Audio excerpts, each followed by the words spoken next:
Assalamualaikum warahmatullahi wabarakatuh. Baik anak-anak, hari ini kita akan belajar pelajaran akidah akhlak dengan materi baru, yaitu membiasakan akhlak terpuji, sikap tabah dan sabar. Nah, apa yang dimaksud tabah dan sabar? Tabah dan sabar adalah menahan diri dari keluh kesah. Orang sabar adalah orang yang mampu menahan diri dari keluh kesah. Orang sabar rela menerima segala penderitaan dan cobaan. Orang yang disebut sabar biasanya hidup tenang ketika mendapat ujian dan musibah. Musibah atau ujian pasti datang kepada setiap manusia. Manusia diberi ujian supaya meningkatkan kedekatan kepada Allah. Karena biasanya manusia jika berada dalam kesenangan, dia akan lupa kepada Allah. Maka dengan cara memberikan cobaan atau musibah, kita menjadi kembali dekat dengan Allah. Kita sering melihat ataupun menyaksikan bencana alam yang menimpa saudara kita, mulai dari banjir, longsor, bahkan gempa bumi dan tsunami. Semua hal di atas menunjukkan bahwa betapa lemahnya manusia dalam menghadapi segala peristiwa alam. Adapun orang yang kena musibah itu harus sabar dan tawakal dan menganggap apa yang menimpa mereka adalah takdir Allah. Manusia adalah makhluk yang lemah. Mereka masih bergantung kepada manusia lainnya. Tanpa ada orang lain, kita tidak akan bisa hidup. Apalagi kalau kita sedang berada dalam keadaan sakit atau kesusahan. Nah, agama kita ini menyuruh kepada kita untuk saling tolong menolong antar sesama, sebagaimana Allah menyebutkan di dalam surat Al-Maidah ayat 2 yang berbunyi, wa ta'awanu 'alal birri wat taqwa wa la ta'awanu 'alal itsmi wal 'udwan, yang artinya, dan tolong menolonglah kamu dalam mengerjakan kebajikan dan takwa, dan janganlah tolong menolong dalam berbuat dosa dan permusuhan. Quran surat Al-Maidah ayat 2. Sabar bukan berarti menyerah tanpa syarat, tetapi sabar adalah terus berusaha dengan hati yang tegar, berikhtiar sampai mencapai tujuan yang dimaksud. Nah, untuk lebih jelasnya, kalian dengarkan ya, Ibu akan bercerita tentang kisah Siti Masyitoh. Siti Masyitoh adalah seorang wanita yang bekerja sebagai tukang sisir di keluarga Raja Fir'aun. Fir'aun adalah raja yang sangat berkuasa di wilayah Mesir pada saat itu. Karena kekuasaannya yang besar itu, Fir'aun menjadi lupa diri. Ia menjadi raja yang angkuh, sombong, dan kejam terhadap rakyatnya. Meskipun tinggal di lingkungan istana seorang raja yang menganggap dirinya sebagai Tuhan, Siti Masyitoh, suaminya yang bernama Hizkil, serta anak-anaknya tetap menyembah Allah. Akan tetapi iman mereka disembunyikan di dalam hati. Karena kalau sampai Raja Fir'aun mengetahui bahwa mereka menyembah Allah, itu akan membahayakan keselamatan Siti Masyitoh dan keluarganya.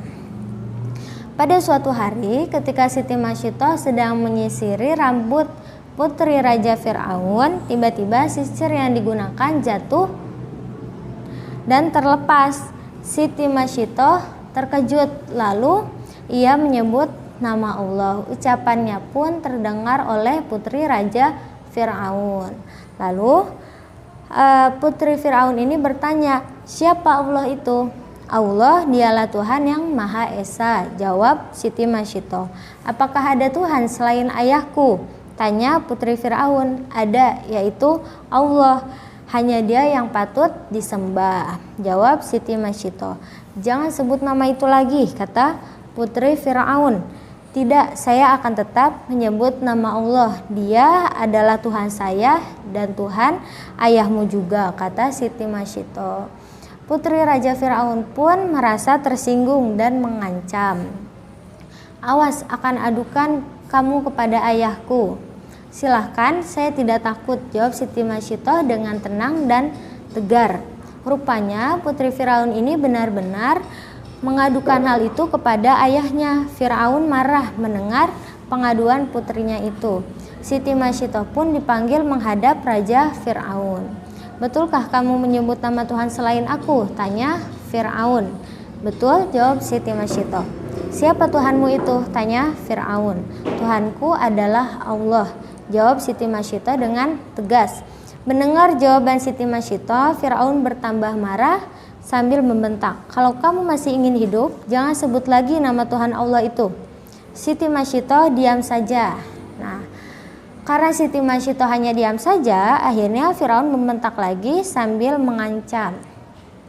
Kalau kamu tidak mencabut kata-katamu itu, aku akan ceburkan kamu dan anak-anakmu ke dalam air mendidih.